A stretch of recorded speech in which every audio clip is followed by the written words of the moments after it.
Hey everybody, this is Mike Van Meter, and welcome to Recovery is Possible. And this episode of Recovery is Possible is brought to you by Retreat Behavioral Health, where there are endless possibilities for recovery.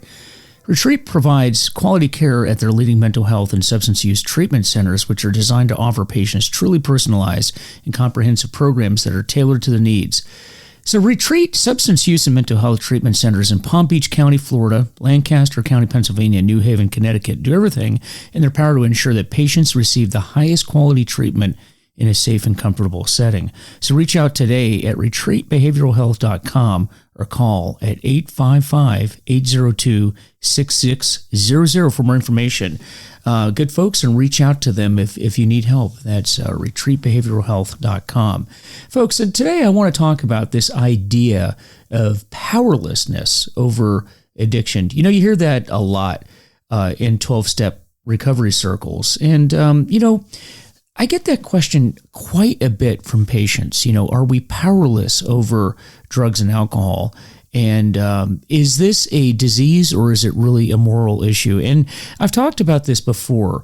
And, really it's a little bit of both if you think about it. And the reason why I say it's a little bit of both is because in the beginning, when you don't know about the disease model of addiction and you're not aware of the genetic pre-uploading that exists and how your brain is being hijacked, that is a decision that you make to use drink or drugs in the beginning. But, really what happens is your brain becomes hijacked, and there's a lot of changes that happen in your brain, and people need to understand that. And when that change occurs, then it's very, very difficult to stop using drugs or alcohol without some pretty serious intervention and changing of your life. So, you know what? So this whole concept of powerlessness, suggests that addicts have lost the ability to control their drug or alcohol use and that addiction's taken over their lives. And I think that anybody that has come into a treatment center completely understands that. When we talk about step one of Alcoholics Anonymous, for example, that step one covers this idea of powerlessness and unmanageability. Powerlessness and unmanageability. And we understand when we come into a treatment facility that our lives have become unmanageable. I don't think there's any question about that.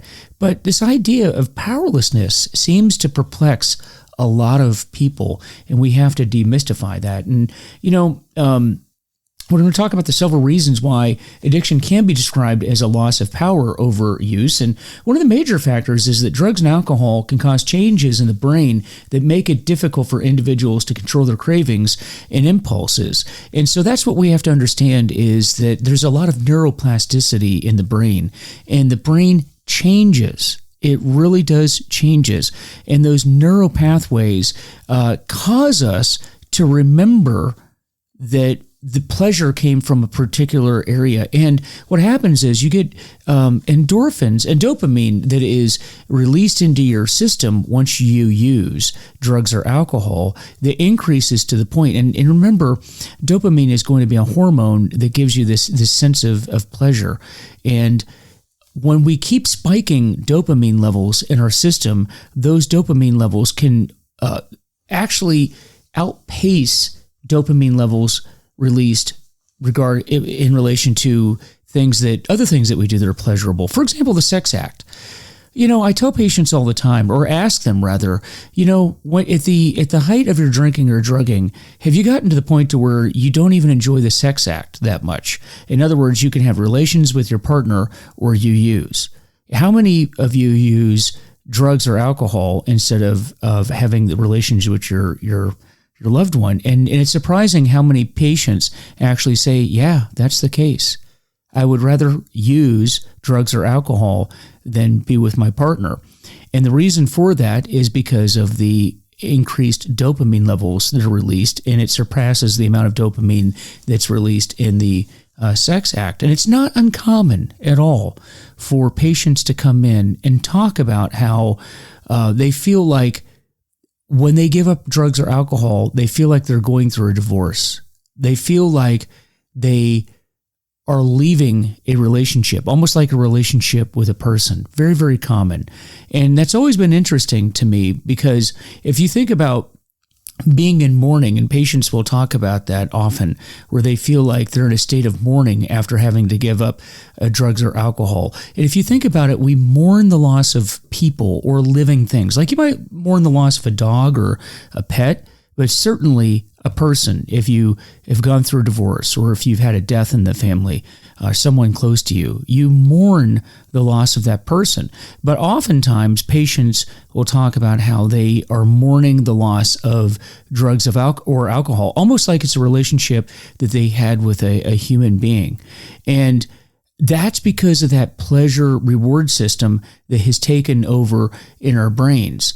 And now you couple that with the genetic pre-uploading or genetic predisposition towards alcohol, and that predisposition leads our brains to override the natural instinct to survive. For example, alcohol is a poison to every cell of your body. You know, your body should actually reject alcohol because it's a poison. It's very damaging to your body.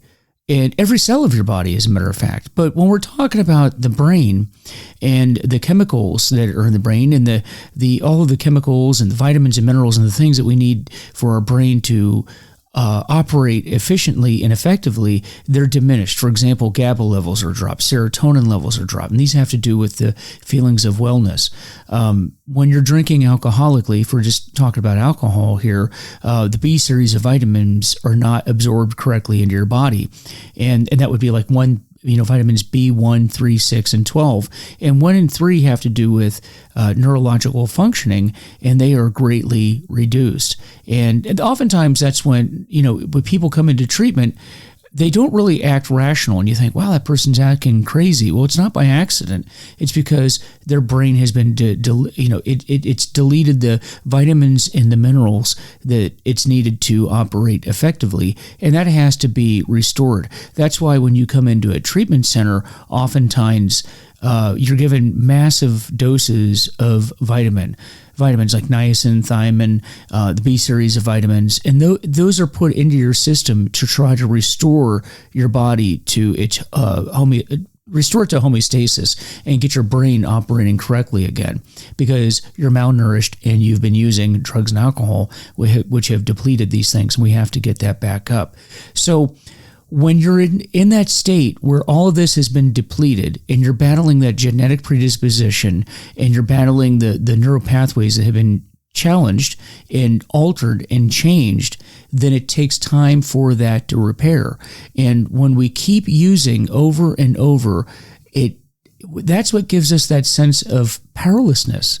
We put drugs and alcohol into our system, and then we can't stop using because we've become dependent upon drugs or alcohol. And then, of course, the withdrawals from whether it's alcohol, heroin, fentanyl, you name it, any of these drugs, the withdrawal is just so unpleasant that most people tap out and don't continue in treatment after they go through that unpleasantness. And that's what we have to get through. That's why early recovery is so, so difficult.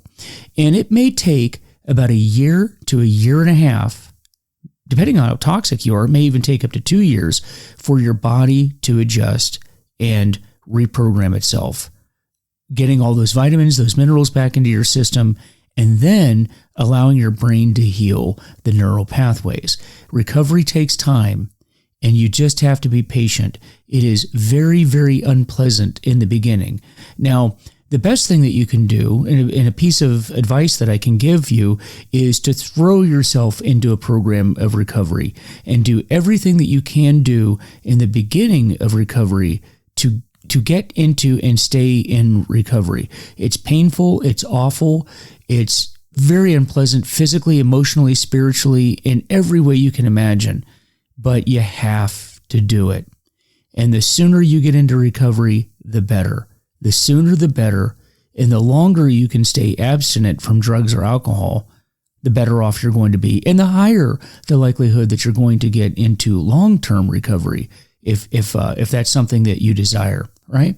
Now, instead of sort of like trying to reduce the amount that you use, it's best to just try to not to use, because what happens is when you put drugs or alcohol into your system, it alters your perception. You become a different person, do you not? I mean, after all, how many of you have been at a party, you drank too much or you drugged too much, and the next day you find that you have to go around and apologize to everybody, and you say, hey, look, I wouldn't have said this to you, or I wouldn't have done that had I not been drinking. That wasn't me. I was drinking. Have you heard the phrase, that was the alcohol talking? And the chances are you probably wouldn't do or say the things that you said if you had not been under the influence. There's truth to that. It's because we all recognize that it changes your behavior. And the problem is, if you continue to try to moderate your use while you're also trying to get sober, is every time you do that, you become a different person and you think differently. Now, it is, I think, best just to throw yourself into a program and get it over with. I mean, after all, if you go to the beach, and it's still cold out or the water's still cold, and have you ever gone to the beach and seen people just walk up and try to dip their toes into the water and maybe go up to their knees and maybe splash themselves, and they complain about how difficult and hard it is? And then they walk away. That's too cold. I'm not going to try to get into the water. And it takes them so long to get into the water, as opposed to the next person who just says, you know what? I know it's going to be cold. I'm going to get this over with. I'm going to run up and I'm going to dive into the ocean, get it over with. And they feel that pain in the beginning. But then what happens if you've ever gone into the water when it's been very, very cold? After about 30 seconds, you're like, hey, it isn't that bad, because your body adapts and you become accustomed to the cold. And then you just swim as if it was nothing. But meanwhile, you've already been swimming for 20 or 30 minutes when the person over there that is just splashing themselves is still complaining about how cold it is. And it takes them forever to get in the water, and they deprive themselves of the enjoyment they would have had if they would have just gone into the water. Well, recovery is kind of the same way. It's going to be uncomfortable in the very, very beginning. But then once you get going, you're going to enjoy it. And you won't waste all the time and the years that others take to try to get into the water, and they keep playing around. And it's painful. It's like a death by 1,000 cuts. It's best just to throw yourself in there. Okay? So, you know what? All of these issues that we're talking about with the powerlessness is also related to something I mentioned earlier, and that's the genetic uploading and the genetic predisposition.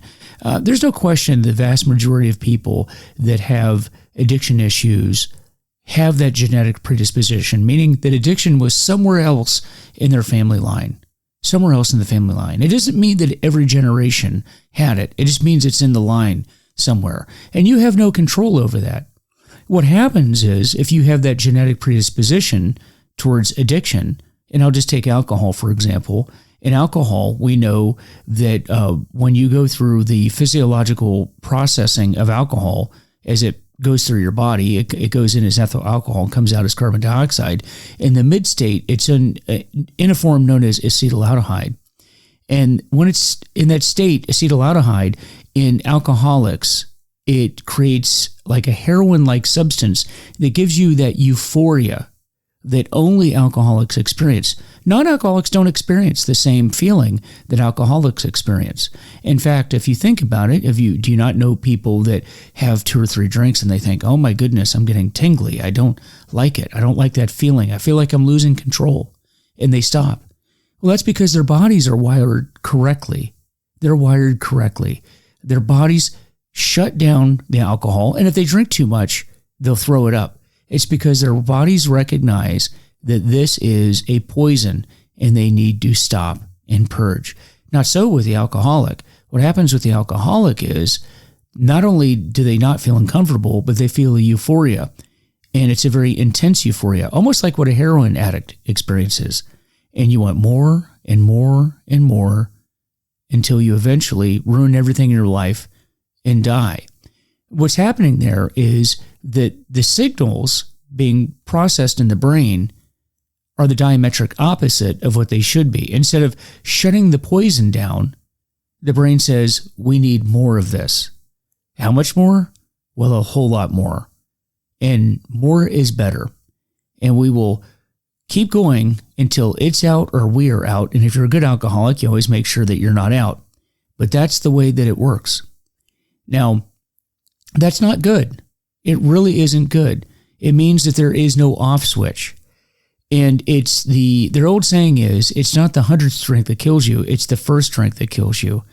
And when you're in a program of recovery, the entire goal is to not pick up that first drink, because that's what triggers the chain of events, which leads to all the problems that you have if you fit into this category. So what's the answer? You don't pick up the first drink. So what it boils down to is you have no control over the genetic predisposition. You have no control over how your body processes alcohol, just like somebody that suffers from allergies, from pollen, once it comes out in the trees in the spring, and you start having sneezing fits and having snot and everything come out of your nose. You have no control over that. Ironically, in many circles, what we have in relation to alcohol is considered an allergy. And an allergy is defined by your body having an abnormal reaction to a substance. And what I just described to you, in fact, is an abnormal reaction to a substance. So it's an allergy, and you have no control over that. So the question is, are we powerless over our use of alcohol? And the answer is, if you fit into this category that I'm talking about, yes. So where does the moral part come out?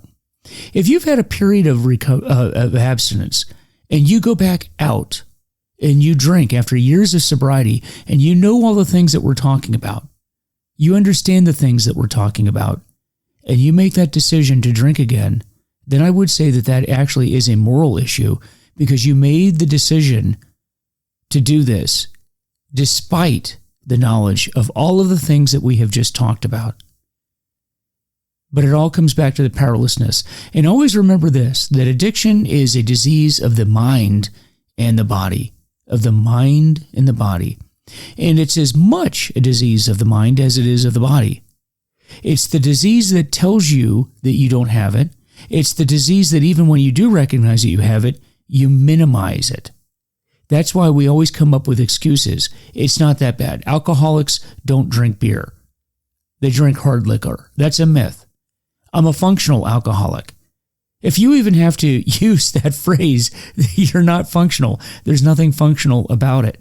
And in fact, I always challenge the patients that I always ask them, if I was to bring your loved one in here, your children or your significant other, and I said to them that you told me you were a functional alcoholic, what would their reaction be? And almost to a person, they all start giggling and go, yeah, he or she would have something else to say about it, or certainly the children.